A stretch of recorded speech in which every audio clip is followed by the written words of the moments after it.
안녕하세요. 칠기조날입니다. 행복한 삶이란 나만의 가치관을 명확하게 정립한 후에 나만의 속도로 나아가는 사람에게 찾아옵니다. 내 인생의 그릇에 타인을 담아서도 타인의 인생 그릇에 나를 담아서도 안 됩니다. 모든 인생은 다른 모양과 크기를 지니고 있기 때문입니다. 사회의 주류가 되는 일이라 해서 안정성이 보장되는 것도 아닐 뿐더러 오히려 가치관에 맞지 않는 일은 불행을 가져다 줄 뿐입니다. 오늘 소개할 책은 남이 만든 그릇에 내 인생을 담지 마라입니다. 이 책은 불필요한 것들을 버리고 나다운 인생, 진짜 삶을 찾는 비법들을 알려주는 책인데요. 저자는 자신이 원하는 삶을 살기 위해서는 남의 기대나 기준에 얽매이지 말고 진정한 자신을 발견해야 한다고 강조합니다. 인생은 마라톤과 같지만 중요한 점은 정해진 코스와 결승선이 없다는 것입니다. 각자의 길을 가며 스스로 정한 목표를 향해 나아가는 것이 진정한 성공입니다. 남들과의 경쟁이나 인정받으려는 욕심을 버리고 자신만의 길을 가는 용기가 필요합니다. 타인과의 비교에 흔들릴 때마다 인생에 순위는 없음을 기억하고 내가 나를 인정해주고 보듬어주는 인생이야말로 나의 삶을 더욱 가치 있고 빛나게 할 것입니다. 자, 그럼 지금부터 잠시 책 속으로 들어가 보겠습니다. 오늘도 책 읽기 좋은 날과 함께 좋은 시간 보내세요. 구독, 좋아요, 사랑합니다.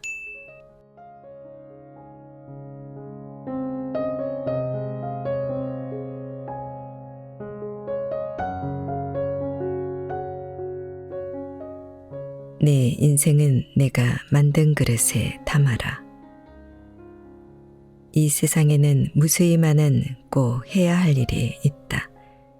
혼자서 여행을 떠날 것, 나를 위한 취미를 만들 것, 한 달에 한 권 이상 책을 읽을 것, 외국어 하나는 배워둘 것, 재테크 지식을 쌓을 것, 트렌드를 놓치지 말 것, 좋은 직장에 취직할 것, 노후를 위해 대비할 것 등등. 모두 좋은 말이긴 하다. 그런데 과연 그 모든 꼭 해야 할 일들이 나에게 반드시 필요한 일일까? 어쩌다가 우리는 쏟아지는 꼭 해야 할 일들 속에서 쫓기듯 살아가게 된 것일까? 가장 큰 이유는 SNS를 중심으로 퍼지는 정보의 홍수 때문이다. 유튜브, 인스타그램, 틱톡, 카페, 블로그 등 다양한 SNS에서 수많은 사람들이 이렇게 살아야 즐겁습니다, 행복합니다라며 과시하고 뽐내고 자랑하는 걸 보며 나도 그렇게 살아야 하나라는 생각이 드는 것이다. 물론 그런 주장들이 완전히 틀렸다는 건 아니다. 그렇게 주장하는 사람들의 상당수가 실제로 행복해 보이니 말이다. 하지만 사람마다 처한 상황이 다르고 원하는 것이 다르니 그들과 똑같이 행동한다고 해서 반드시 행복해진다는 보장은 없다. 꼭 해야 할 일이 차고 넘치게 된 두 번째 이유는 광고 때문이다. 한 사람당 하루 평균 200개 이상의 광고에 노출된다고 한다. 그리고 그 광고에는 유명하고 멋지고 예쁘고 귀여운 존재들이 나타나 그들처럼 살기 위해서는 뭐라도 꼭 해야 한다라는 불안감을 부추긴다. 광고에서는 하루가 멀다 하고 이 물건을 사라, 여기를 향해 떠나라, 외국어를 배워라, 다이어트를 해라라고 하면서 그렇게 하지 않으면 시대에 뒤처지는 것이라고 우리를 불안하게 만든다. 우리는 광고라는 것이 그저 무언가를 팔아먹기 위한 꼬드김이라는 사실을 잘 알고 있다. 그러나 그런 광고에 반복적으로 노출되다 보면 무의식적으로 그렇게 하지 않으면 안 될 것 같은 불안감에 사로잡히고 만다. 이렇게 말하는 나도 사실은 꼭 해야 할 일에 쫓기며 산 적이 있다. 내가 무엇을 하고 싶은지도 모르는 상태에서 일단 남들이 하는 일은 다 해야겠다라고 생각했고 어설프게 학교에 다니며 열심히 학업에 임했다. 엉겹결에 꽤 좋은 대학에 들어가 졸업도 하게 되었고 나름 안정적인 회사에 취직도 했다. 그런데 거기까지는 남들과 비슷하게 살아올 수 있었으나 직장에는 도무지 정이 붙지 않아 괴로운 나날을 보낼 수밖에 없었다. 남의 인생을 흉내내며 살아온 나에게 맘에 드는 도착지가 있을 리는 없었다. 삶의 중심을 잡지 못하고 살던 나에게 어느 날 우연히 들려온 짐 캐리의 일화는 일종의 계시처럼 깊은 인상을 남겼다. 짐 캐리는 어린 시절 일용직 노동자로 일해야 했다. 아버지가 실직한 상태였기에 집안의 생계를 유지하려면 무엇이든 돈이 되는 일을 해야만 하는 상황이었다. 그런 아들을 지켜보는 짐 캐리의 아버지는 어느 날 뜻밖의 이야기를 꺼냈다. 내 꿈은 원래 배우였다. 남들보다 뒤처지면 안 된다는 생각에 적어도 평범한 삶은 꾸려야 한다는 불안감에 배우의 꿈을 포기하고 회계사 일을 시작했지. 내가 원하는 일은 아니었지만 벌이도 나쁘지 않았고 남들 보기에도 부끄럽지 않았다. 그런데 지금의 나를 봐라. 나는 결국 회사에서 잘리고 실직자 신세가 되었다. 안정적이라는 이유로 하기 싫은 일을 해도 실패할 수가 있단다. 하기 싫은 일을 해도 하고 싶은 일을 해도 실패할 수 있다면 너는 하고 싶은 일을 하면서 살아라. 아버지 대신 가족을 꾸려야 한다는 압박감과 가난에서 벗어나야 한다는 불안감 속에 살던 짐 캐리에게 꿈이라는 단어는 사치였다. 하지만 아버지의 말을 듣고 짐 캐리는 처음으로 자신이 진정으로 하고 싶었던 일이 무엇인지 생각해 보게 되었다. 그리고 그는 이왕 실패할 거라면 배우로 실패해보자라고 다짐했다. 짐 캐리는 17살의 어린 나이에 스탠드업 코미디언으로 처음 이름을 알리게 되었다. 길어지는 무명 생활에 길거리에서 노숙하기도 했고 공중화장실에서 씻어야 했던 적도 있었지만 조급해하지 않았다. 그저 묵묵하게 활동 영역을 넓혀갔다. 그리고 15년 뒤 주연을 맡은 3개의 영화가 연달아 흥행에 성공하며 그의 인생은 빛을 보게 되었다. 짐 캐리가 코미디의 제왕이 될 수 있었던 것이 아버지의 조언 때문만은 아닐 것이다. 그리고 아버지의 말과는 달리 누군가는 먹고 살기 위해 안정적이라는 이유로 하기 싫은 일을 해야 할 수도 있고 그것이 잘못된 것은 아니다. 하지만 짐 캐리와 아버지의 일화에서 우리가 반드시 배워야 할 2가지 사실이 있다. 첫 번째는 인생은 한 번뿐이라는 것이고 두 번째는 인생은 결국 나를 위한 것이어야 한다는 사실이다. 짐 캐리의 일화를 접한 나는 남들이 한다는 이유로 나와 맞지 않는 일에 힘 쏟지 말자. 타인의 그릇에 내 인생을 맞추지 말자라고 다짐하며 3년 만에 회사를 그만두었다. 그리고 지금은 대부분의 꼭 해야 할 일에서 벗어나 내가 하고 싶은 일과 살아가는 데 필요한 최소한의 일에만 집중하여 편안한 일상을 보내고 있다. 남들이 정한 기준에 쫓기지 않으면서 마음의 여유를 지니고 살아가려면 짐 캐리처럼 결국 나 스스로 그 일이 정말 나에게 필요한가를 일일이 짚어봐야 한다.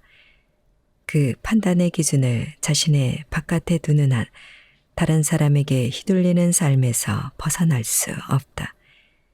그래서 자신을 위한 삶을 살고자 한다면 다음과 같은 2가지 포인트를 반드시 갖춰야 한다. 1. 다른 사람이나 세상의 평가보다 나만의 가치관에 따라 행동하기. 2. 다른 사람이나 세상의 속도가 아닌 나만의 속도로 삶을 살아가기. 결국 행복한 삶이란 나만의 가치관을 명확하게 정립한 후에 나만의 속도로 나아가는 사람에게 찾아온다. 내 인생 그릇에 타인을 담아서도 타인의 인생 그릇에 나를 담아서도 안 된다. 모든 인생은 다른 모양과 크기를 지닌다. 사회 주류가 되는 일이라 해서 안정성이 보장되는 것도 아닐 뿐더러 오히려 가치관에 맞지 않는 일은 불행을 가져다 줄 뿐이다. 가끔은 게으름이 부지런함보다 낫다. 현대사회에는 필요 이상으로 열심히 사는 사람들이 많다. 다들 조금씩 게으름을 피우며 적당히 살아도 괜찮지 않을까 생각하곤 한다. 물론 열심히 하는 자세를 부정하겠다는 말은 아니다. 분명 그런 자세가 필요할 때도 있다.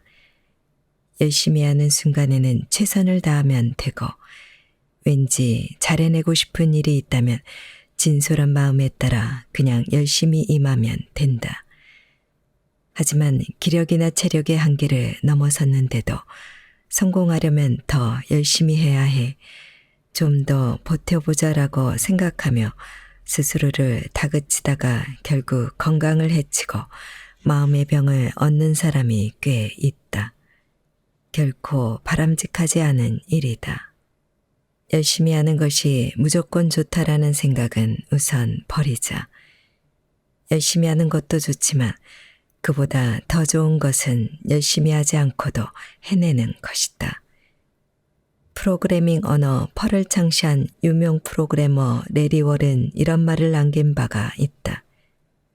게으름, 조바심, 자만심은 프로그래머의 3대 미덕이다. 어째서 게으름이 미덕일 수 있는 걸까? 그것은 게으른 사람일수록 일을 하기 싫어서 어떻게 하면 더 빨리 효율적으로 일을 끝낼지 깊이 고민하기 때문이다.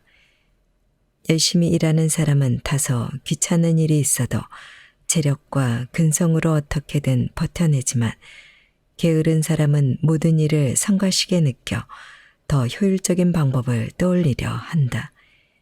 그리고 바로 그때 새로운 발상이 만들어진다. 한편 쿠르트 폰 함몬슈타인 에코르트라는 독일 장군은 이런 말을 남겼다. 유능하면서 게으른 자는 지휘관으로 삼아라. 유능하면서 부지런한 자는 참모로 삼아라. 무능하면서 게으른 자에게는 단순 반복 작업을 시켜라. 무능하면서 부지런한 자에게는 책임을 지우지 말라.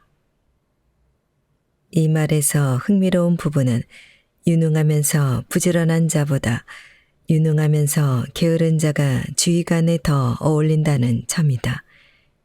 게으른 사람일수록 다른 이에게 일을 맡기는 것에 서슴이 없기 때문이다. 사소한 일에 얽매이지 않고 큰 결단을 내릴 수 있으니 위에서 지시를 내리는 사람으로서 적합하다. 반대로 가장 좋지 않은 것은 무능하면서 부지런한 자였다. 그 이유는 무엇일까? 그건 가만히 있어도 괜찮은 상황에서 괜한 조급함으로 쓸데없는 일에 매달리게 되기 때문이다. 결국 무능하면서 부지런한 자는 상황을 더욱 나쁜 방향으로 몰아가기 일쑤다. 부지런한 사람은 늘 바쁘게 움직인다. 그래서인지 겉으로 보기에는 뭔가 대단한 일을 하는 것 같아 보인다. 그러나 실은 가만히 있어야 하는 상황에 익숙하지 않아서 늘 뭔가를 강박적으로 하는 것 뿐일 수도 있다. 집에 가고 싶지 않으니 야근한다라거나 할 일이 없으니 휴일에도 일한다라는 경우와 비슷한 셈이다. 결국 일하는 방식은 개인의 취향 같은 것이다. 정말로 그 일이 필요한가라는 관점에서 보면 실은 하든 하지 않든 큰 차이가 없을 때가 많다. 결론적으로 부지런한 사람은 어떻게든 체력과 정신력으로 문제를 해결하려 들지만 게으른 사람은 최대한 효율적인 방법을 강구하려 하는 것이 큰 차이라고 볼 수 있겠다. 뭐든 열심히 하는 것이 적성에 맞는 사람은 그렇게 하면 되지만 모두가 그를 따라 할 필요는 없다. 더군다나 무엇이든 열심히 하겠다며 무리하게 자신을 쥐어짤 필요는 더더욱 없다. 인생은 일을 하기 위해 존재하는 것이 아니다. 일은 인생을 충실하게 살기 위한 수단에 지나지 않는다. 노력은 생각보다 대단한 것이 아니다. 건강을 해치고 무리를 하면서까지 부지런해질 필요는 결코 없다. 무턱대고 열심히 한다고 해서 무조건 좋은 결과가 보장되는 것도 아니다. 자신이 할 수 있는 범위 내에서 가벼운 마음으로 즐기며 일할 수 있을 때 성과도 따라오기 마련이다.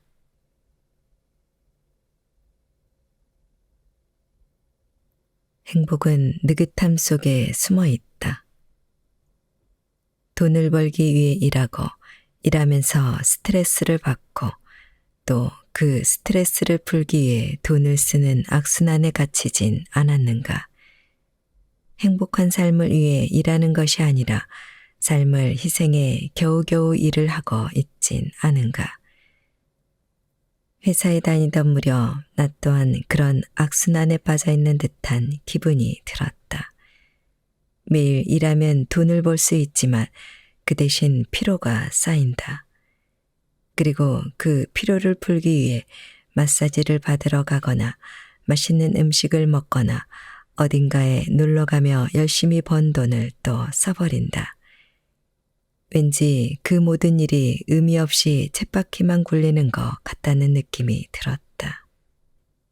심지어 쳇바퀴는 제자리에서 구르지만 우리의 시간은 멈추지 않고 흘러간다. 나는 그 사이에 나이만 먹고 있다는 생각에 초조해졌다.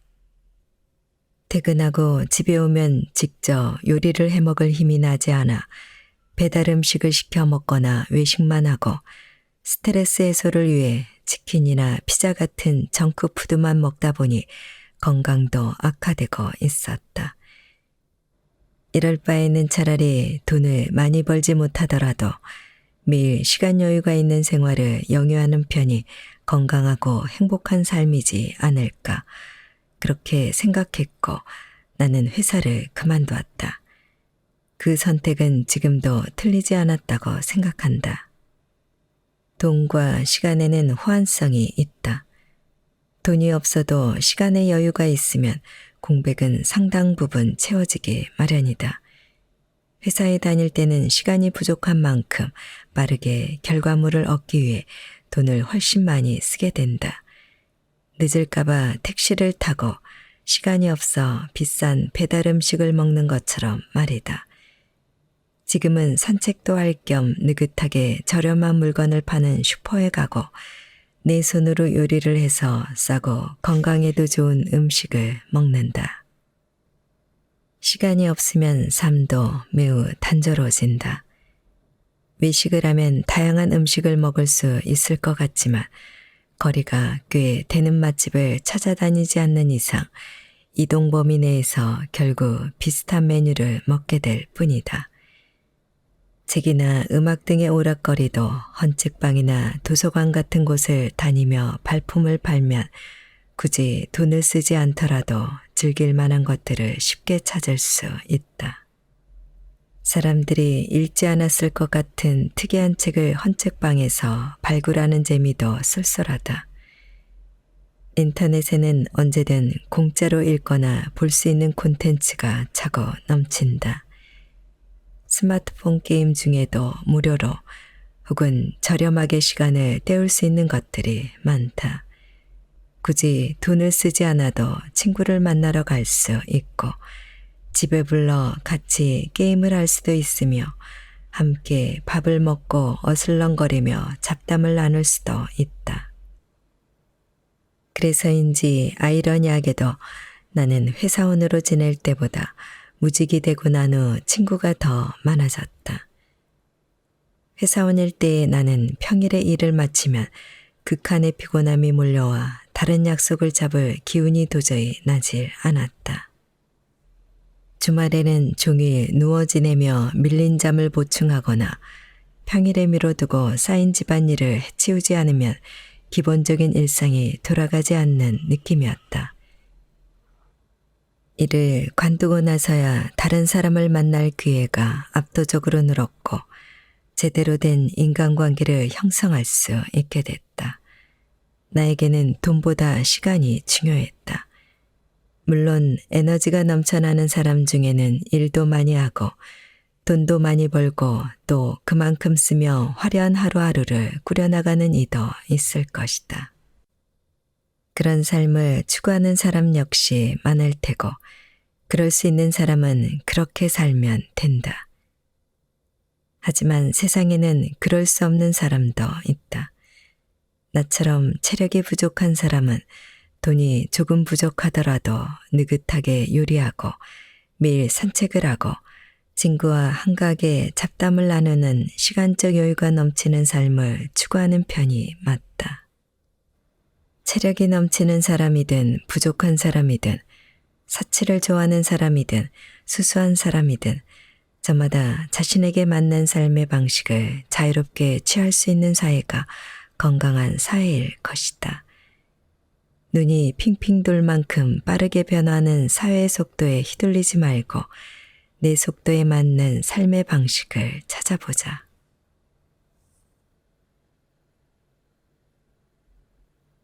생각이 복잡할 땐 생각하기를 멈춰라. 아무것도 하지 않고 멍 때리는 것은 언뜻 간단해 보이지만 좀처럼 쉽지 않은 일이다. 집에 가만히 있다 보면 문득 집안 더러운 곳이 신경 쓰이며 자기도 모르게 청소기를 집어들게 되는 식으로 말이다. 그냥 느긋하게 쉬고 싶었는데 자꾸만 업무나 집안일이 자꾸만 떠오를 때가 있다. 결국에는 가만히 있지 못하고 평소보다 더 피곤한 하루를 보내게 되기도 한다. 아마 누구든 흔히 겪는 상황일 것이다. 생각이 복잡해지거나 걱정이 많아져서 그저 멍하니 있고 싶어지는 날일 때면 나는 지하철역에 간다. 그곳에서 아무 전철이나 골라타고 30분 정도 이동한 후 모르는 역에서 내려 하염없이 그 동네를 산책한다. 카페가 보이면 들어가서 커피를 마시기도 한다. 1년에 몇 번은 좀 더 긴 시간 동안 탈 것을 이용하는 여행을 한다. 느리게 달리는 기차나 고속버스를 하루 종일 타고 1시간 정도 타고 먼 곳으로 가는 것이다. 책을 읽거나 음악을 듣는 것도 이동 중에 해야 더 집중이 잘 되고 즐겁다. 다른 지역을 가더라도 신칸센이나 비행기를 타면 더 일찍 도착할 수는 있을 것이다. 하지만 목적지에 더 일찍 도착한다고 해서 무조건 좋은 것은 아니다. 오히려 이동 시간이 사뭇 길어지더라도 그 시간을 다른 즐길 거리로 채울 수 있다면 여행은 한층 재밌어지는 것이다. 느린 기차 안에서 한숨 자거나 하염없이 멍을 때리며 평소 누릴 수 없었던 휴식을 취하는 것도 의미가 있다. 아마도 멍하니 있을 수 있는 가장 좋은 비법은 무언가를 타고 이동하며 그냥 앉아있는다처럼 아무것도 하지 않아도 근심거리를 잊을 수 있는 상태에 자신을 두는 것이리라. 그것은 명상하는 방식과 조금 비슷하다. 명상도 마음을 비운다라거나 아무 생각도 하지 않는다라는 것을 목표로 하는 것이다. 하지만 단순히 아무 생각도 하지 않는다라는 것을 목표로 했다가는 마음속에 여러 가지 잡념이 생겨나기 마련이다. 그래서 명상에서는 어떤 한 지점에 오로지 의식을 집중한다라거나 자신의 몸을 최대한 천천히 움직여 그 몸의 감각에 의식을 집중한다라고 하는 등 어떤 가상의 목표에 의식을 집중함으로써 마음을 맑게 하는 것이 매우 중요하다. 예로부터 무술에서 말하는 단전을 의식하다라는 것도 같은 맥락이다. 단전은 배꼽에서 손가락 3마디 아래, 그 지점에서 또 손가락 3개 정도 몸 안으로 들어가면 닿는 곳을 뜻한다. 단전이라는 지점에 특별한 신체 기관이 있는 것이 아니다. 그저 내장의 한 부분일 뿐이다.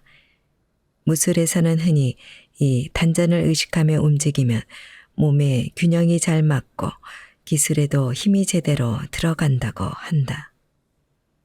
단전에는 아무리 힘을 넣으려 해도 힘이 들어가지 않기 때문이다. 무술에서 힘으로 굳히는 것은 금물이다.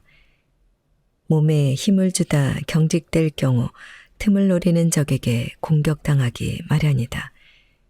하지만 몸에 힘을 빼려고 의식하다 보면 어느새 힘이 들어가 몸이 경직되어 버린다. 마치 오늘은 아무것도 하지 않고 쉬어야지 라고 다짐했으면서도 자꾸 해야 할 일들이 생각나 몸을 쉬지 못하게 하는 우리의 모습과 비슷하다. 때문에 무술을 할 때는 온몸에 힘을 풀고 느슨한 상태를 유지하면서도 돌발 상황이 일어났을 때 즉시 대응할 수 있는 태도도 갖추어야 한다. 이를 자연체라고 부르며 이를 실현하기 위해 아무리 의식해도 힘이 들어가지 않는 단전에 힘을 주어야 한다는 것이다. 이것은 멍 때리기 위해 기차를 타는 것과 조금 비슷하다. 사실 우리의 몸은 굉장히 빠른 속도로 이동을 하고 있지만 몸에는 긴장이 풀리고 마음은 느긋해지는 것처럼 말이다. 기차를 타는 것 외에는 목욕탕을 이용하는 것도 매우 좋은 방법이다. 목욕탕 역시 뜨거운 물에 몸을 담그고 의식을 몽롱한 상태로 들 수 있는 근사한 공간이니 말이다. 생각이 많아졌을 때 머리를 비우려 애쓰다가는 결국 생각이 더 무거워질 뿐이다. 차라리 긴 시간 기차를 타고 이동하며 멍을 때리거나 온천에 가서 의식을 몽롱하게 해보자. 아무것도 하지 않고 의자에 앉아만 있는 일보다 당신의 몸과 마음을 가벼이 만들어줄 것이다. 가끔은 제멋대로 해야 일이 풀린다. 요즘은 취미로 채소를 재배한다. 텃밭이라고 할 만큼 본격적인 것은 아니다. 그저 모종이나 씨앗을 사다가 앞들에 심어두는 일을 한다. 식물이 자라는 걸 볼 때면 참 대단하다는 생각이 든다. 나는 모종을 심어놓고도 자주 들여다보지 못한다. 그러다 한 번씩 물을 주러 갈 때면 어느덧 쑥쑥 자라 열매를 맺은 걸 보고 놀랄 때가 많다. 키우는데 큰 에너지가 들지도 않고 채소를 한번 재배하고 나면 사 먹는 것보다 돈도 절약할 수 있으니 나에게는 안성맞춤인 취미인 셈이다. 채소를 기르게 된 까닭은 돈을 아끼겠다라든가 유기농 채소를 먹어야겠다라는 마음 때문은 아니었다. 그저 키우고 재배하는 과정이 즐거워 보였기에 시작하게 된 일이다. 식물이 무럭무럭 성장하는 모습은 아무리 봐도 질리지 않는다. 시간 날 때 틈틈이 손질을 해주는 재미도 쏠쏠하다. 나름대로 정성을 들여 임했으니 뿌듯함도 따라오는 것이 아니겠는가. 비슷한 맥락에서 채소 재배뿐만 아니라 요리도 즐겨한다. 식비 전략이나 입맛에 맞는 식사 등의 장점보다 식물 재배와 마찬가지로 요리를 하는 행위 자체의 즐거움이 더 크다. 채소와 고기를 썰고 익히고 간을 어떻게 할지를 떠올리는 과정이 즐거운 것이다. 즐거움은 결과가 아닌 결과에 이르기까지의 과정에 깃든다. 뭔가를 할 때 그것이 어디에 도움이 되는가를 떠올리기보다 그 과정 자체를 즐기는 편이 결과적으로도 좋다. 책을 읽을 때도 이걸 읽으면 지식이 생긴다라든가 돈을 벌 아이디어를 얻을 수 있다라는 식으로 효용을 따지지 말고 책 읽는 행위 자체를 즐겨야 한다. 운동을 할 때는 운동을 해서 건강해지겠다라거나 몸을 만들겠다라는 생각보다 운동의 순수한 재미 그 자체에 빠져드는 것이다. 책을 읽어서 지식이 증대된다거나 운동을 해서 건강해지는 건 그 자체에 단단히 빠져들면 자연히 따라오는 부럭이다. 과정이 그리 즐겁지 않지만 목적을 위해 어쩔 수 없이 하는 일은 결국 오래 이어지지 않는다. 과정이 즐겁지 않은데 성공하는 일은 없다. 어디에 도움이 될지를 일일이 따질 게 아니라 그 자체를 즐기자. 취미가 있어야 건강한 삶을 산다는 이론도 이와 일맥상통한다. 취미란 실질적으로 생활에 별 도움이 되지 않는다 해도 그 행위 자체에 빠져드는 일이다. 그런 취미를 찾으면 삶이 풍요로워진다. 미국의 사회학자 탈코트 파슨스가 제안한 컨서머토리라는 개념이 있다. 이 컨서머토리라는 단어는 자기 만족적이라고 번역되는데 어떤 목적을 위해 뭔가를 하는 게 아니라 그 자체를 즐기는 것을 나타내는 개념이다. 먼 미래의 행복이나 사회적인 목표의 실현을 위해 현실을 희생하는 것이 아닌 지금 여기에서의 행복을 추구하는 청년 세대를 일컬을 때 자주 언급된다. 컨서머토리의 반대말은 인스트루멘털이다. 번역하자면 도구적이 된다. 걷기를 예로 들면 목적지에 가기 위해 걷는 것이 인스트루멘탈이고 걷는 것 자체를 즐기는 것이 컨서머토리다. 지금은 빈곤하여도 점차 성장하여 세상이 나아질 수 있다고 믿었던 시대에는 인스트루멘털적인 행동 원리가 세상에 주류였다.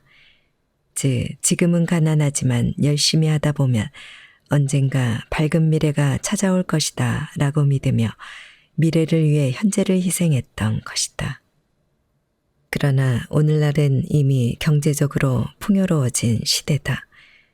현재를 희생하여 열심히 일한다고 해도 예전 세대가 그랬던 것처럼 밝은 내일이 보장되지 않는다.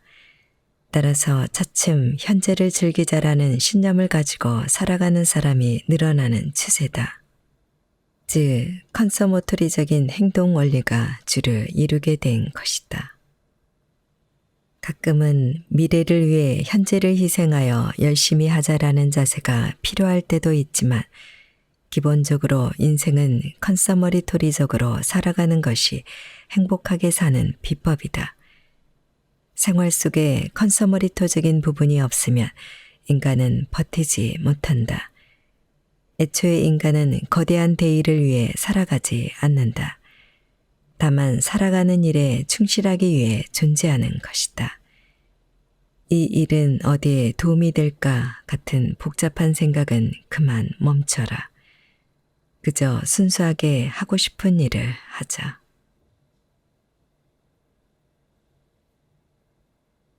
내 탓도 남 탓도 하지 마라.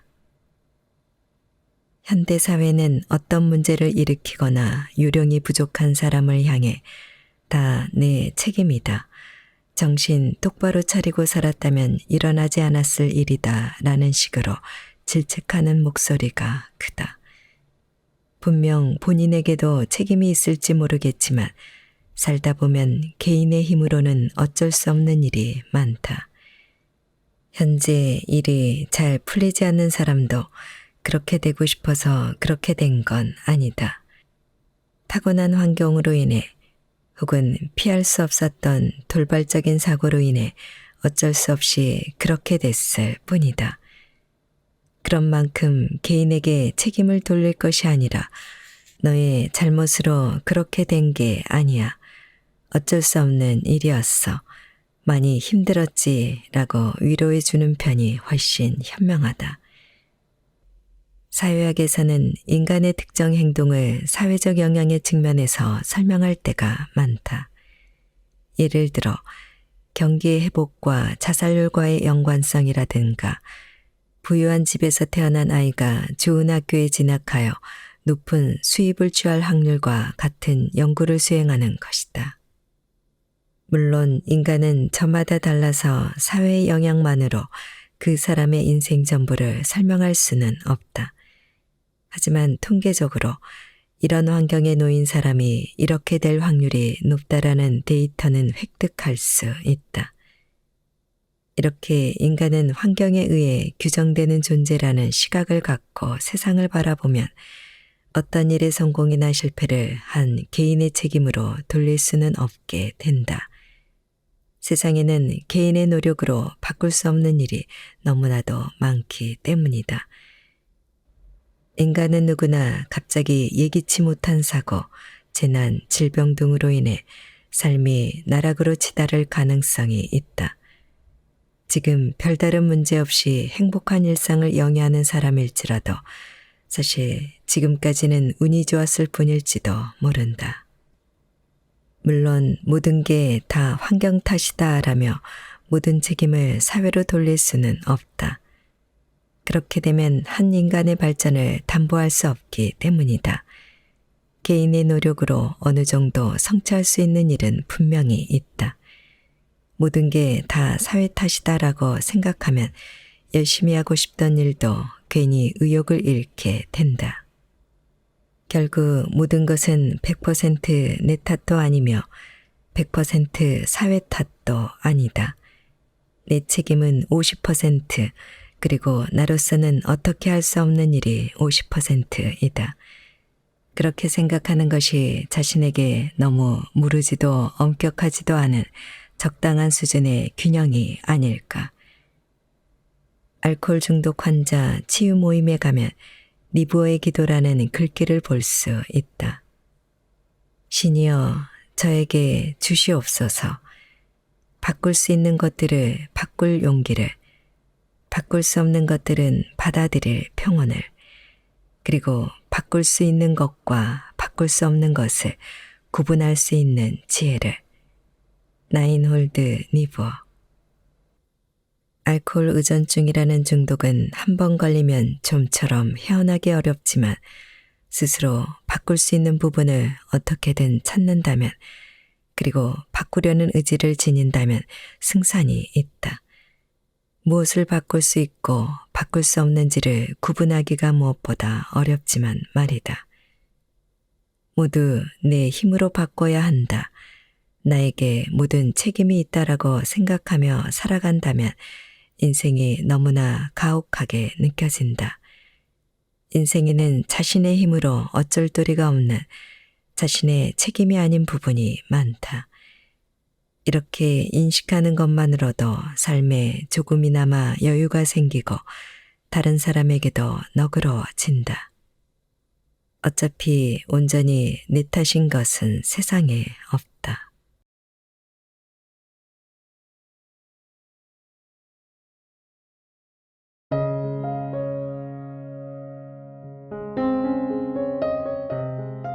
안녕하세요. 책 읽기 좋은 날 여운입니다. 사람은 누구나 일생에 한 번쯤 나는 누구인가라는 궁금증을 갖게 됩니다. 당신이 누구라고 생각하나요? 누군가 이렇게 물으면 우리는 과거의 행동과 경험이 나라고 주장합니다. 마치 직업, 역할, 지위가 나인 것처럼 이야기하면서 그동안의 생각, 감정, 경험이 곧 나라고 당연하게 생각합니다. 습관적으로 뒤를 돌아보며 타인의 말, 평가, 비판과 나를 동일시하는 것입니다. 그러나 이것은 나라고 할 만한 것이 없기에 고정된 나가 있다고 믿어온 허상에 불과합니다. 자연이 그러하듯 우리는 원하든 원치 않든 변합니다. 고정된 나라는 실체는 허상이며 정신의 속임수에 불과합니다. 자신이 언제든 얼마든 변화할 수 있다는 사실을 받아들일 때 진정으로 자유로워질 수 있습니다. 오늘 소개할 책은 외로운 나에게 인생을 묻다. 내가 누구인지 아는 것이 왜 중요한가입니다. 이 책의 저자 페터 베르는 남들보다 빨리 출세가도를 달렸지만 어느 날 거울 속 텅 빈 눈동자를 보고서야 무언가 잘못되었음을 깨닫게 됩니다. 그는 다시 나 자신에게 돌아가려면 무엇이 필요할까? 나는 어떨 때 행복한 사람일까라는 질문 끝에 비로소 진짜 나를 찾는 여정을 시작합니다. 그리고 이 책에서 나 자신에게 돌아가는 길을 차근차근 안내하고 있습니다. 자, 그럼 지금부터 잠시 책 속으로 들어가 보겠습니다.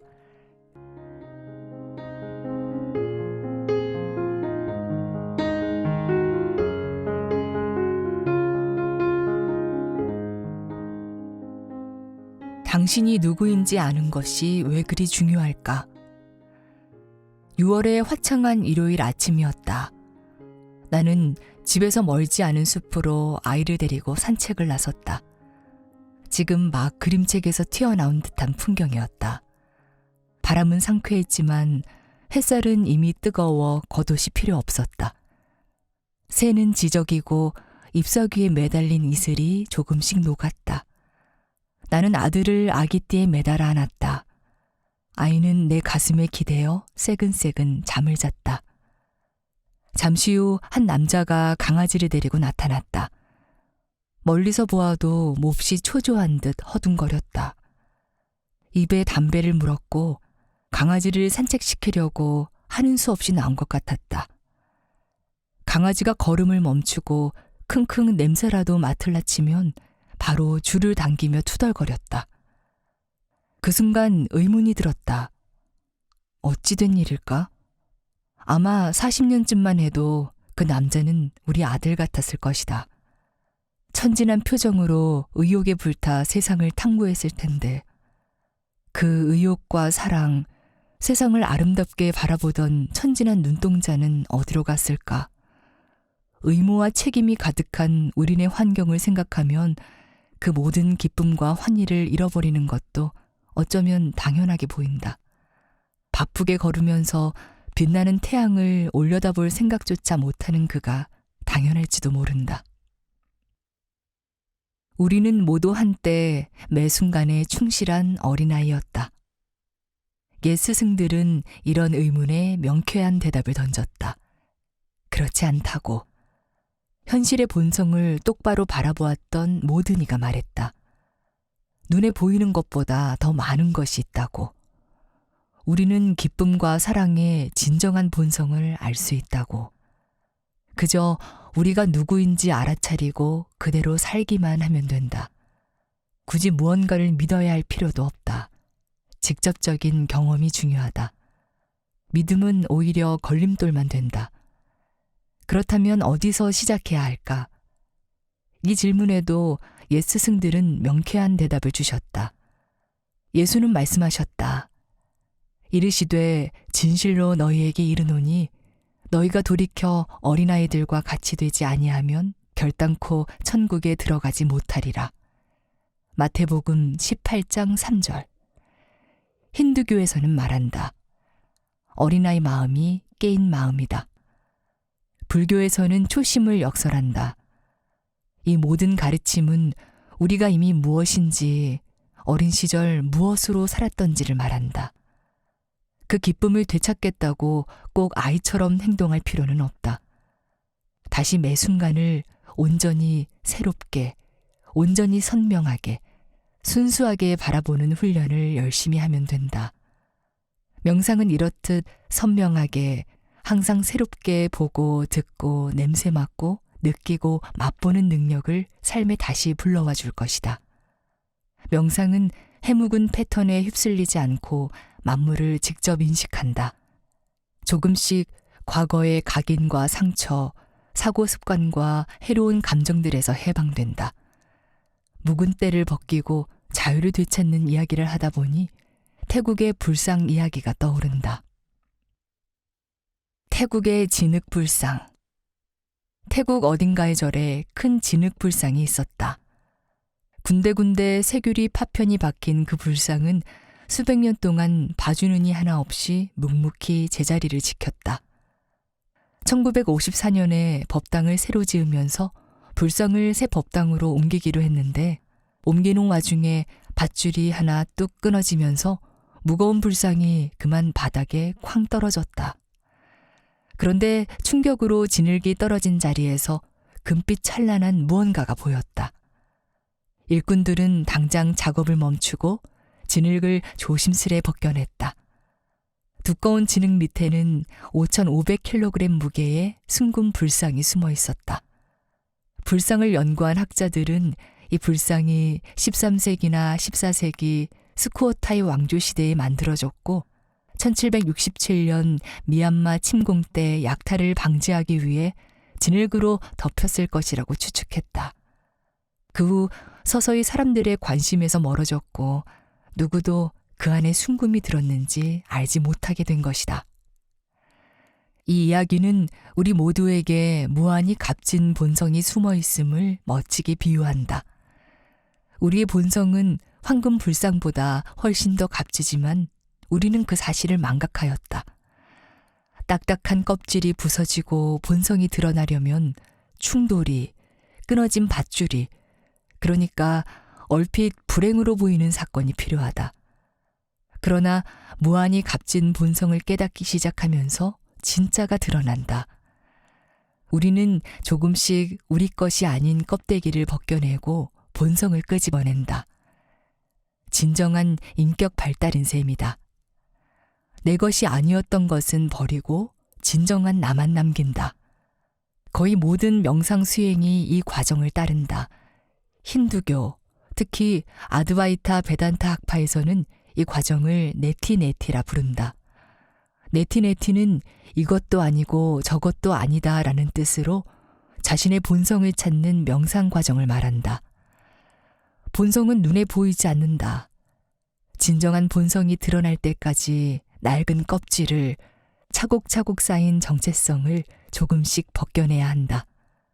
지금껏 무엇과 자신을 동일시했는지, 그 동일시가 어떤 결과를 낳았는지 지켜보면서 이제부터 네티네티의 과정을 시작해보자.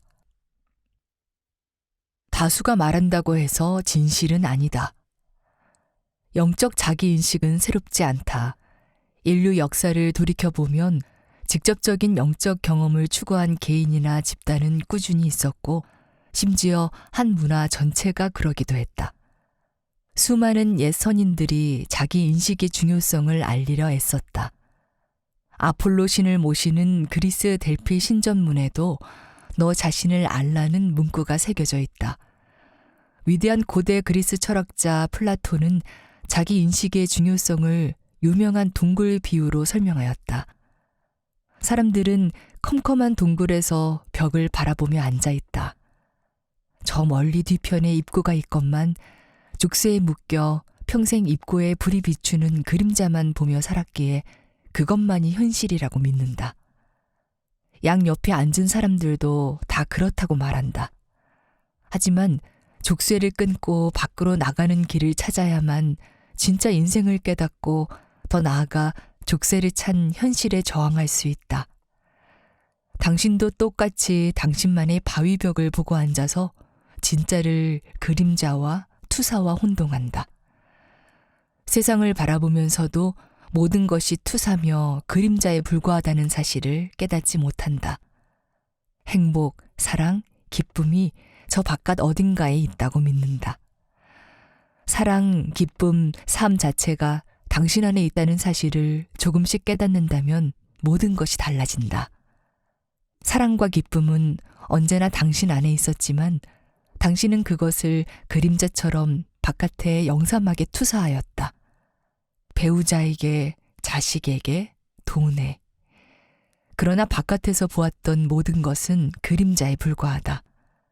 이 진리는 무한히 깊고 복잡하지만 이해하기 쉽게 비유해보겠다. 누군가 당신에게 이렇게 말한다. 축하합니다. 로또 1등에 당첨되셨어요. 무슨 일이 일어날까? 아마 당신은 기뻐서 펄쩍 뛸 것이다.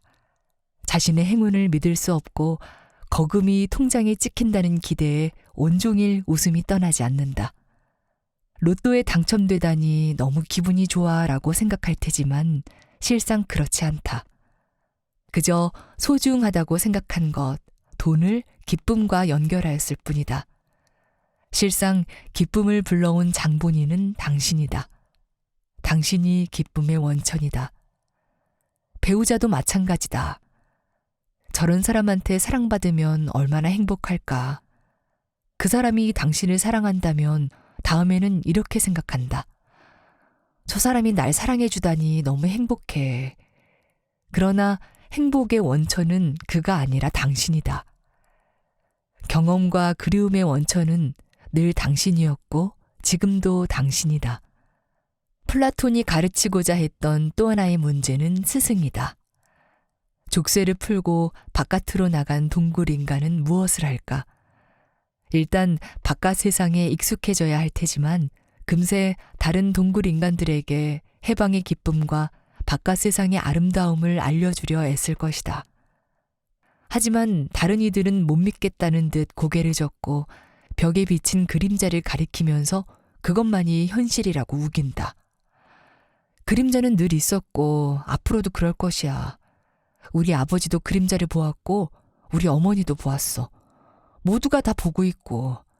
그러니 그림자밖에 없어. 그게 진리야. 현대사회의 언어로 옮겨보면 이럴 것이다. 우리 모두가 다 그러니까 너도 열심히 일해서 성공해야지. 결혼하고 애도 낳고 행복한 가정을 꾸려야지. 눈앞에 증거가 있잖아. 봐, 저기 그림자를 보라니까. 나를 인식하고 의식하다. 그런데도 당신이 지금 이 책을 읽는 이유는 해방을 바라기 때문이다. 명상이 당신을 도와줄 것이다. 지구에 사는 대부분의 동식물과 당신은 무엇이 다를까? 당신은 자기 자신을 의식할 수 있다. 하긴 어찌 보면 크게 부러워할 능력은 아니다. 동물은 미래나 과거의 관념이 없으므로 항상 온전히 현재에 산다. 강아지는 편견 없이 세상을 만나기에 만물이 흥미롭고 재미있다. 직접 경험을 할 뿐 그에 대한 의식이 없다. 진정한 인간됨은 자신을 의식한다는 뜻이다. 저 바깥 세상뿐이 아니라 자신을 들여다보는 능력이 있다는 뜻이다. 인간은 자신의 행동과 생각, 감정을 인지할 뿐더러 그것들을 의식하기도 한다.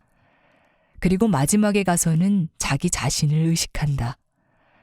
지금 여기서 보고 듣고 냄새 맡는 자가 누구인지를 의식하는 것이다. 지금 이 순간 이 책을 읽는 자는 누구인가? 자신의 강점과 약점, 가치와 목표를 찾아내자는 말이 아니다. 자신에 대한 새로운 신념을 키우자는 것도 아니다. 신을 믿자는 말도 뉴에이지 운동에서 말하듯 우주를 믿자는 말도 아니다. 새로운 신앙을 갖는다 한들 진정한 본성에 다가가지 못한다. 자신을 의식하는 일은 신앙 너머에서 일어난다. 재산과 동일시하다. 자기 본성을 모르는 탓에 우리는 주변에서 찾은 모든 것을 자신과 동일시하려 애쓴다. 역사와 역할로도 만족하지 못하고 재산이나 신분마저 동일시의 대상으로 삼는다. 내 집, 내 아내, 내 요트, 더 크고 더 높고 더 빠르고 더 넓다. 소유물에 항상 달라붙는 이 구호는 자동차나 요트 같은 커다란 물건에서 그치지 않는다. 티셔츠에 적힌 문구 한 줄, 사용하는 노트북 사양, 신고 다니는 신발에까지 훨씬 더 세밀한 부분에까지 차이를 추구한다. 신분과 지성, 소속과 라이프 스타일을 말해주는 수천 가지 물건들. 우리는 남과 다르고 싶어 하면서 동시에 집단에 소속되고자 한다. 그 집단에 최대한 잘 스며들고 싶다. 불교에서는 고통을 일으키는 5가지 원인 가운데 하나로 우파다나라, 즉 집착을 꼽는다. 붓다는 온 것은 모두 되돌아간다는 사실을 잘 알았다. 소유에 집착하거나 심지어 재산을 자신과 동일시하면 그것이 사라지는 순간 커다란 고통이 생긴다. 세상 모든 것은 무상하다. 모든 것이 그렇다. 소유를 잃지 않으려 발버둥치면 고통이 밀려온다. 남과 비교하고 시기해도 마찬가지다. 그래서 비싼 외제차 차주는 차에 긁힌 자국만 발견해도 길길이 미쳐 날뛴다. 집주인은 수리할 곳이 생겼는데 돈이 부족해서 전전긍긍한다. 10대 아이는 자기 신발을 친구들이 다 따라 신고 다녀서 화가 난다. 요트 주인은 자기 요트 옆에서 더 큰 요트를 발견하고 질투심이 폭발한다. 소유는 잃어버릴 때만 고통을 안기는 것이 아니다. 소유 자체가 불안을 유발한다. 좋은 물건이 생기면 혹시라도 잃을까 불안하다. 돈 많은 중년 남성이 있었다. 그분 어머니가 어느 날 아침 신문에서 주가 폭락 뉴스를 읽고는 아침 식사를 중단하고 식은땀을 줄줄 흘리며 괴로워했다고 한다. 그들의 재산은 엄청나다. 그런데도 늘 그걸 잃을까 전전긍긍한다. 그래서 부자들은 높은 담을 쌓고 온갖 도난 방지 시스템을 구축한다.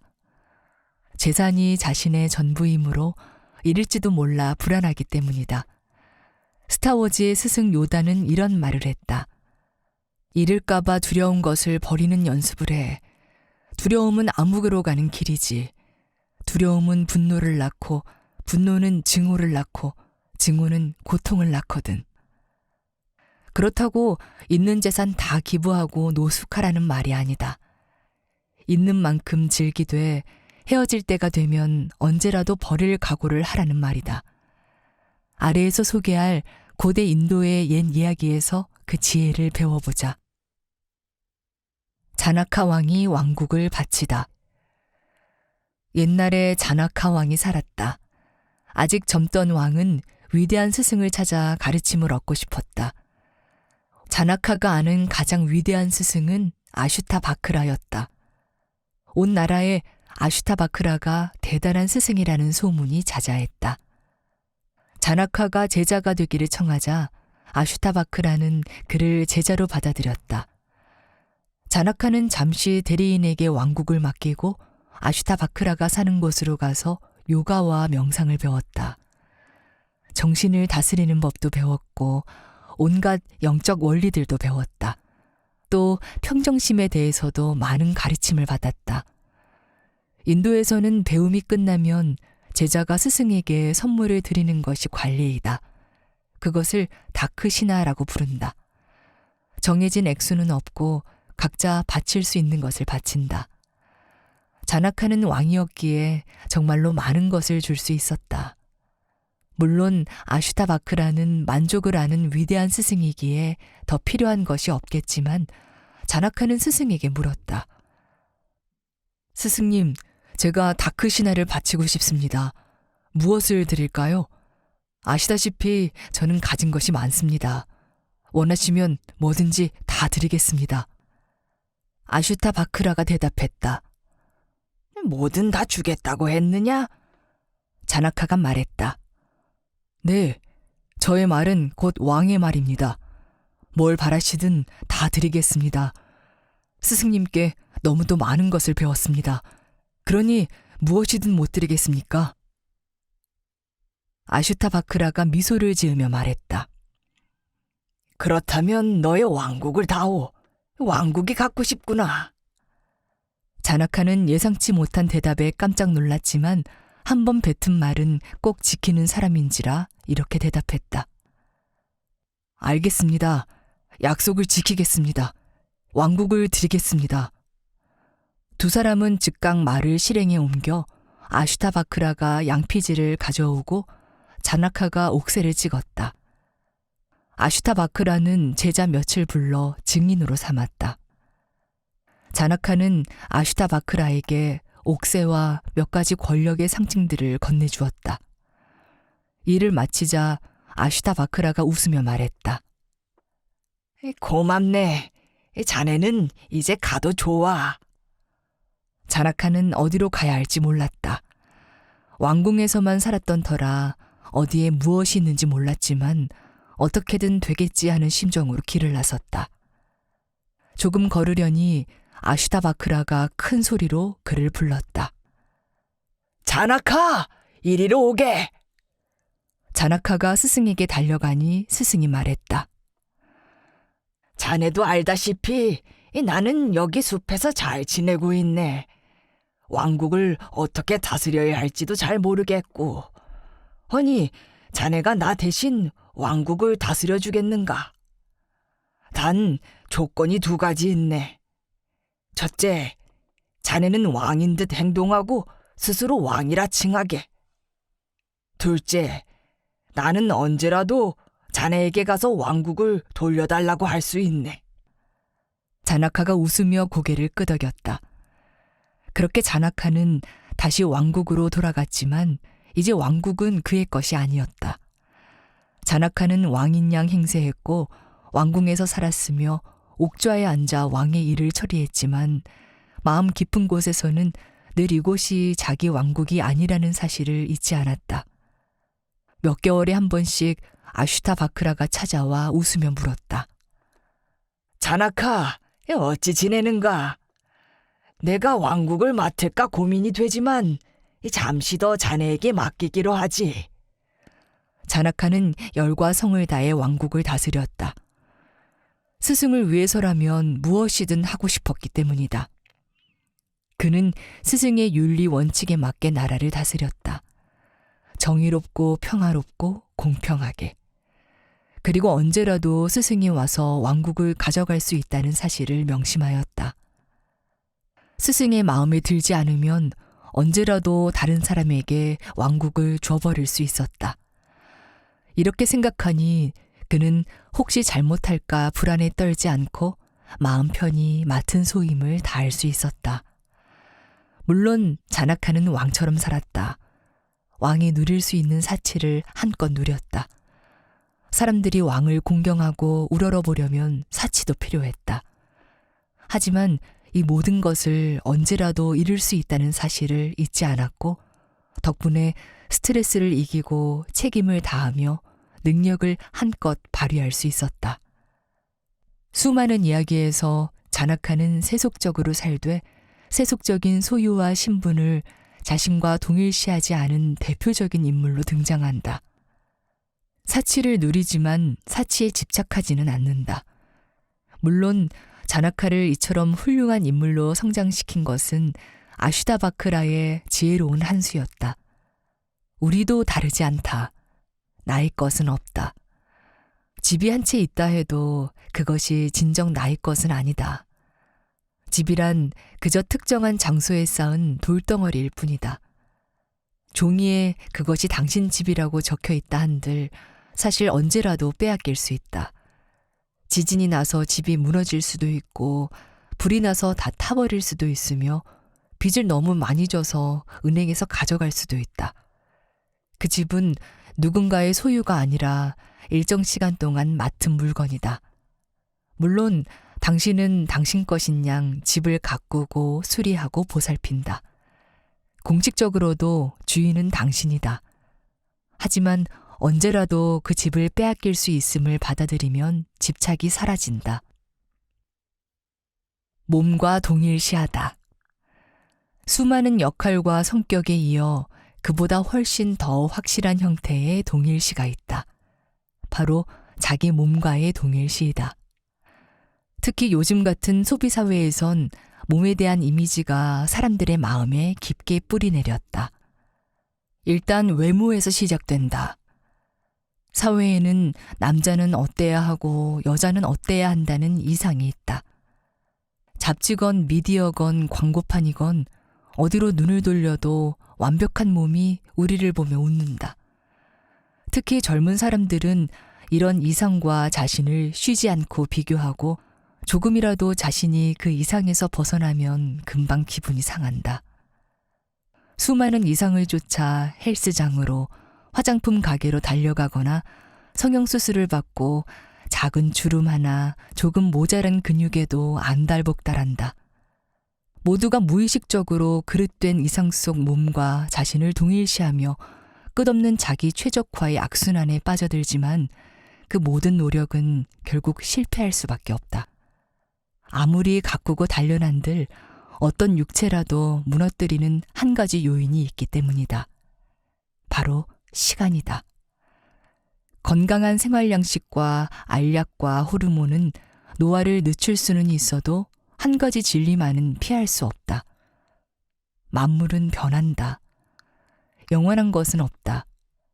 젊음을 유지하려는 노력은 절대 이길 수 없는 투쟁이다.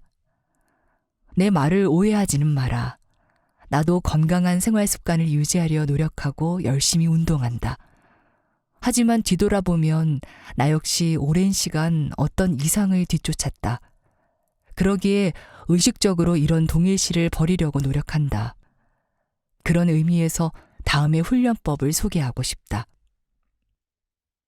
몸과의 동일시, 이렇게 내려놓는다.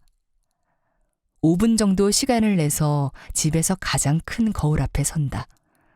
자신을 아주 꼼꼼하게 관찰한다. 몸의 일부만 보면 안 된다. 우리는 거울을 볼 때 몸의 일부만 비추어 보는 습성이 있다. 자신의 눈을 똑바로 바라보며 말한다. 널 사랑해. 그 말은 차마 못하겠다 싶다면 이렇게 해보자. 넌 최고야. 어떤 감정이 솟구치는지 관찰해보자. 거부감이 생기는가? 부끄러운가? 죄책감이 드는가? 어떤 감정이어도 괜찮다. 앞서 배운 대로 감정을 인정하고 받아들이자. 훈련을 매일 반복하자. 아침에 양치질하고 나서 저녁에 자기 전에 건강하지 못한 감정을 잘 소화하면서 계속해서 자신에게 사랑을 고백하다 보면 하루하루 훈련이 수월해질 것이다. 이 훈련만으로도 삶은 크게 달라진다. 결심은 어쩌면 가장 어렵지만 동시에 가장 얻을 것이 많다. 이렇듯 늘 새롭게 경험하는 정신이 바로 깨인 정신이다. 참 나를 깨달으려면 해묵은 패턴을 부수어야 한다. 그러자면 호기심 많은 맑고 청명한 정신이 필요하다. 반짝이는 눈으로 세상을 탐구하는 아이처럼 자신을 바라볼 수 있어야 한다. 당신은 당신이 누구라고 생각하는가? 미국 배우 짐 캐리는 한 인터뷰에서 세포 하나하나까지 맡은 배역으로 꽉 찰 만큼 배역에 몰입했던 경험을 털어놓았다. 그 배역처럼 생각하고 판단하고 느끼다 보니 자신을 잃어버릴 때도 많았다고 한다. 그러다 보니 이런 의문에 도달한다. 사람이 변할 정도로 내가 누구인지 잊을 정도로 배역에 몰입할 수 있다면 실제로 나는 누구인가? 배우가 아니더라도 짐 캐리의 경험을 공유할 수 있다. 사실 우리 모두 하루에도 몇 번씩 역할을 바꾼다. 자동차 회사에서 엔지니어로 일할 당시 나는 사람들이 회사 현관문 앞에서 가면을 뒤집어 쓰는 것 같다고 느꼈다. 개인적인 내가 있었고 일할 때의 내가 있었다. 회사 문을 나서면 가면을 바꾸거나 벗어버렸으므로 버스에서 회사 동료를 만나면 회사에서보다 훨씬 솔직한 대화를 나누었다. 집에 도착해 배우자와 아이들을 만나면 또 다른 가면을 쓴다. 퇴근 후 친구들을 만날 때도 또 다른 가면을 쓴다. 누구랑 같이 있느냐에 따라 행동도 다르다. 이 많은 역할 뒤에 한 사람이 있는 걸까? 그렇다면 그 사람은 실제로 누구이고 어떤 사람일까? 당신은 실상 누구란 말인가? 나를 모르기에 타인의 생각대로 살아온 나날들. 누구에게나 자신의 이미지가 있다. 될 수는 없더라도 자신이 어떤 사람일 수 있을지에 대한 희미한 관념이다. 이런 자아상은 각인과 가치관, 살아오면서 형성된 장단점 등 여러 요인에 좌우된다. 하지만 대부분은 자기 관찰과 자기 판단이 아니라 주변의 피드백으로 만들어진다. 그러니까 자아상의 핵심은 타인이 우리에게 미친 작용이다. 부모나 보호자가 당신을 똑똑하고 운동을 잘하고 음악 실력이 뛰어나고 기술에 재능이 있다고 생각했는가? 어떤 성격이라고 생각했는가? 어떤 것을 잘하고 못한다고 생각했는가? 무엇보다 어떤 점에서 당신을 칭찬하고 야단쳤는가? 긍정적이거나 부정적인 피드백이 긍정적이거나 부정적인 자아상을 만든다. 부모가 어떤 행동을 칭찬하면 당신 머리에 그 행동이 각인된다. 부모가 당신의 외모를 칭찬하면 당신은 외모를 중요시한다. 외모를 부정적으로 평가하면 예뻐지려고 노력하거나 다른 분야에서 두각을 나타내려 노력한다. 당신은 부모의 사랑을 갈망하여 황금 불상에 진흙을 바르듯 자기 둘레에 이미지를 덕지덕지 갖다 붙인다. 자기 인식은 주변 사람들이 나에게 투사하였던 것들, 부모나 보호자가 일찍이 칭찬하거나 비판하였던 내용으로 구성된다. 그 말인즉슨 당신이 아닌 것이다. 자신이 실제로 누구인지를 모르기에 우리는 쉬지 않고 기존의 자아상을 확인받으려고 노력한다. 자신이 싹싹해서 어디서나 사랑받는 사람이라고 믿는다면 주변 사람들에게 계속해서 좋은 평가를 받으려고 그 믿음에 맞게 행동한다. 자신이 근면 성실형이라고 믿는다면 타인에게 그 이미지를 일깨워 다시금 같은 피드백을 받으려 노력한다. 당신이 생각하는 혹은 원하는 자신의 이미지를 타인이 당신에게서 보고 확인해 주길 바란다. 당신의 자아상. 몇 분만 시간을 내어서 스스로를 어떻게 생각하는지 적어보자. 당신은 다혈질인가? 야망이 넘치는 사람인가? 마음이 넓은가? 머리가 좋은가? 사람을 좋아하는가? 농담을 잘하는가? 보수적인가? 내향적인가? 예민한가? 인터넷에서 성격 리스트를 검색해서 테스트를 해보자. 이런 자아상 때문에 꼭 해내야 한다고 생각하는 임무가 있는가? 이 자아상은 어디서 왔을까? 어릴 적 어떤 사건이 떠오르는가? 당신이 자신을 이런저런 XYZ라고 확신하게 된 계기가 있는가? 일단 자아상이 확립되면 우리는 그것을 지키려고 노력한다. 나의 자아상은 절대로 포기하지 않는 사람이었다. 내게도 한계가 있다는 사실을 인정할 수 없었기에 번아웃이 올 때까지 나를 방치했다. 어떤 사람은 야망에 불탄다. 또 어떤 사람은 두루두루 잘 지내는 사람이라는 믿음에 금이 갈까봐 하고 싶은 말이 있어도 꾹 참는다.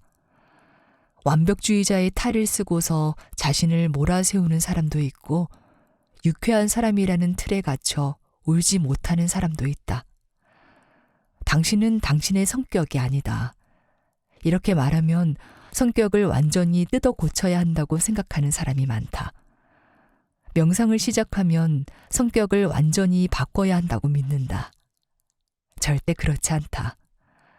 내가 많은 시간을 함께 보낸 깨달음을 얻은 선사들은 하나같이 명랑하고 쾌활했다. 보통 사람들과 다른 점이 있다면 그들은 집착하지 않는다. 당신 역시 자신의 모든 능력과 성격을 활용할 수 있다. 실현할 수 있고 그것으로 기쁨을 느낄 수 있지만 필요치 않거나 고통스럽다면 단숨에 버릴 수도 있다. 또 세상이 당신의 믿음과 다른 반응을 보여도 상처받지 않을 수 있다. 억지로 낡은 패턴에 따라 반응하지 않아도 되며 필요하다면 다르게 반응하거나 아예 반응하지 않아도 된다. 선사들은 매우 즉흥적이고 예측하기 힘들다. 과거의 행동 패턴을 고집하지 않고 매 순간이 요구하는 대로 새롭게 반응하기 때문이다. 자신이 누구인지 모르기에 우리는 온갖 것과 자신을 동일시한다. 나를 아예 그것으로 만들어버린다. 성격과 더불어 역할, 재산, 외모, 신분, 업적, 직업, 역사 등을 자신의 정체성으로 삼는다. 그게 나야. 당신의 두뇌가 외치며 정체성을 지키려고 안간힘을 쓴다. 그러나 무의식적인 그릇된 동일시는 온갖 문제를 낳고 고통을 안긴다. 완벽주의자는 직장과 가족을 위해 뼈 빠지게 일한다. 착한 사람은 남을 위해 희생한다. 조용한 사람은 진실을 말하지 못한다. 수많은 사람이 그릇된 동일시로 자신을 잃고 심지어 그 정체성에 맞지 않는다는 이유로 목숨을 끊기도 한다. 한 투자자가 금융위기로 투자한 돈을 몽땅 날렸다. 그는 돈과 재산, 신분과 권력을 자기 정체성이라 믿기에 그 모든 것을 한꺼번에 잃은 이상 더는 살 이유가 없다. 정말로 많은 사람이 황금불상을 덮은 진흙처럼 그릇된 동일시로 자신을 가린다. 내가 보기에 그릇된 동일시는 주로 4가지이다. 역사, 역할, 재산, 몸이 바로 그것이다. 나에 대한 흔한 착각들을 끈다. 역사와 동일시하다. 가장 강렬한 동일시 대상 중 하나는 지나온 역사이다. 나는 이런저런 경험을 했기에 지금 이런 사람이 되었어. 우리는 지나온 역사를 이야기한다. 온갖 풍파, 성공과 실패, 상처와 각인, 운명의 장난이 가득한 이야기이다. 우리는 이 과거를 바탕으로 자신을, 행동과 삶을 정의하고 과거에 매달린 채 돌리고 돌린 LP판처럼 점점 더 깊은 골을 파면서도 그 사실을 모른다. 지금 당신의 현실은 과거의 경험에서 탄생하였다. 경험과 그것이 만든 사고 패턴에 매달리면 우리는 계속 똑같은 경험을 생산할 테고 결국 그것이 우리의 삶이 된다. 두뇌는 쏟아져 들어오는 모든 정보를 개인의 역사와 각인, 확인에 견주어 여과한다. 그것으로 생각과 감정, 행동을 만들고 그 행동으로 세상에 반응한다. 이렇듯 우리는 과거에 맞춘 미래를 만들고 미래는 다시금 확신을 키운다. 세상은, 삶은, 우리는 이러저러하다는 확신 말이다. 이런 악순환, 힌두교에서 말하는 윤회의 수레바퀴를 벗어나는 길은 의식뿐이다. 순간을 의식하고 생각과 감정, 행동은 매 순간 변한다는 사실을 의식해야 한다. 이러한 의식은 더는 자신과 과거를 동일시하지 않을 때 가능하다. 남편이나 아내의 기만, 어두웠던 어린 시절, 무서운 선생님, 가슴 아픈 상처나 질병의 역사를 되새김질하고 있을지도 모른다. 그 역사와 너무도 동일시되어 이 구절을 읽기만 해도 분노가 솟구칠지 모른다. 그 역사의 심각성에 조금이라도 의심이 깃들면 누군가 애써 발라놓은 진흙불상을 마구 흔드는 기분일 것이다. 하지만 당신은 잊고 있다. 진흙은 그 안에 숨은 황금을 보호하기 위한 싸개일 뿐이라는 사실을 말이다. 절대 변치 않는 역사는 없다. 당신이 계속해서 되새기는 과거의 사연이 있을 뿐. 자, 잠깐 상상해보자. 지난주에 친구랑 약속을 잡았다. 약속 시각에 맞추어 카페에서 기다리는데 아무리 기다려도 친구가 오지 않는다. 30분이 지나자 화가 나서 전화를 걸지만 전화도 받지 않는다. 1시간 후 포기하고 집으로 돌아온다. 그리고 이렇게 생각한다. 미친놈 아니야? 1시간이나 기다리게 해놓고 전화도 없어. 무슨 생각을 하는 거야? 집에 돌아와서 배우자에게 있었던 일을 들려주자니 다시 화가 치솟는다. 다음날 아침에야 친구에게서 문자가 도착한다. 미안해, 어제 갈 수가 없었어. 엄마가 사고를 당해서 병원에 모시고 가느라 정신이 하나도 없었거든. 그 순간 모든 것이 달라진다. 무시당한 피해자의 역사는 친구를 향한 이해심으로 바뀐다. 그날 오후 우연히 다른 친구를 만나서 어제 있었던 일을 들려준다. 그가 황당하다는 표정으로 당신을 쳐다보며 말한다. 아니야. 어제 그 자식 우리랑 술 먹고 완전히 뻗었어. 이해의 역사는 다시 분노의 역사로 되돌아간다. 자신에게 들려주는 이야기는 계속 변하고 그 이야기는 다시금 경험을 어떻게 해석하느냐에 따라 달라진다. 역사가 있는 것이 아니라 각자가 자신에게 들려주는 역사가 있을 뿐이다. 역사가 그저 수많은 이야기 중 하나의 가능성일 뿐이라는 사실을 진심으로 깨달을 때 당신은 자신만의 역사를 쓰거나 아예 역사를 접고 매 순간을 주의 깊게 관찰할 수 있다. 내려놓기는 이해에서 시작하여 순간의 관찰로 끝난다. 온 감각, 온 집중, 온 알아차림을 동원하여 현재의 순간에 닻을 내릴 때 과거도 미래도 사라지고 오직 현재만 남는다. 당신의 역사. 자신에게 거듭 들려주는 역사가 있는가? 그 이야기를 듣고 원숭이가 바나나에 집착하듯 과거에 매달리지는 않는가? 배우자가 당신을 기만했는가? 어린 시절이 고단했는가? 아무도 당신을 사랑하지 않았는가? 누군가 당신을 이용하고 버렸는가? 당신은 어떤 역할을 스스로 떠안았는가?